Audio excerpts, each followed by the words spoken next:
Assalamualaikum warahmatullahi wabarakatuh. Saya Astriani akan sedikit membahas tentang perkembangan perekonomian di Singapura. Singapura merupakan sebuah negara di Asia Tenggara yang menjadi pusat keuangan terbesar ketiga di dunia. Singapura memainkan peranan dalam perdagangan dan keuangan internasional bersama negara Hong Kong, Taiwan, dan Korea Selatan. Singapura merupakan salah satu macan Asia di dunia.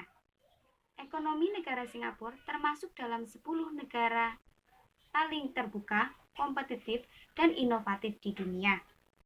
Maka dari itu, saya pilih negara Singapura yang akan saya sedikit bahas tentang perekonomiannya. Lihat perekonomian negara Singapura saat ini, faktor-faktor ekonomi negara Singapura akan saya paparkan sebagai berikut. Pertama, yaitu Produk Nasional Bruto atau PNB, adalah total produk yang dihasilkan oleh penduduk suatu negara, baik yang berdomisili di dalam negeri maupun di luar negeri. Dari tahun ke tahun, dapat dilihat bahwa PNB Singapura semakin meningkat. Berikut adalah grafik PNB dari tahun ke tahun.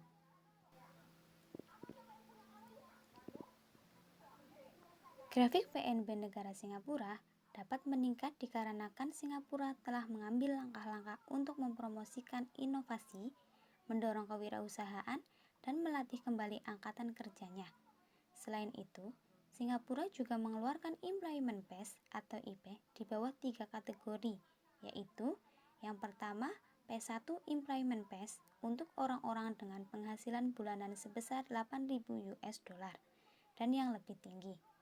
Yang kedua, P2, Employment Pass untuk individu dengan penghasilan bulanan sebesar 4.500 sampai 7.999 US dollar. Dan yang ketiga, yaitu Q1, Employment Pass individu dengan penghasilan bulanan minimal 3.000 US dollar. Langkah-langkah ini bertujuan untuk meningkatkan produk digital Singapura sehingga Singapura tetap kompetitif dan siap menghadapi tantangan ekonomi global berbasis informasi. Yang kedua, yaitu Produk Domestik Bruto atau PDB. Pengertian produk domestik bruto adalah total produk yang dihasilkan semua pihak yang berada dalam nilai nasional suatu negara, baik sebagai warga negara nasional maupun bukan. Singapura telah menjadi negara yang PDB-nya per kapita tertinggi ketiga di dunia. Berikut adalah grafik PDB dari tahun ke tahun. Dilihat dari diagram tersebut, Singapura mengalami peningkatan PDB dari tahun ke tahun. Data PDB terakhir yang telah disurvei sebesar 296,97 miliar US dollar.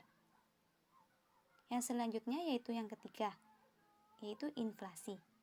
Tingkat inflasi di Singapura mengalami perubahan tiap bulannya.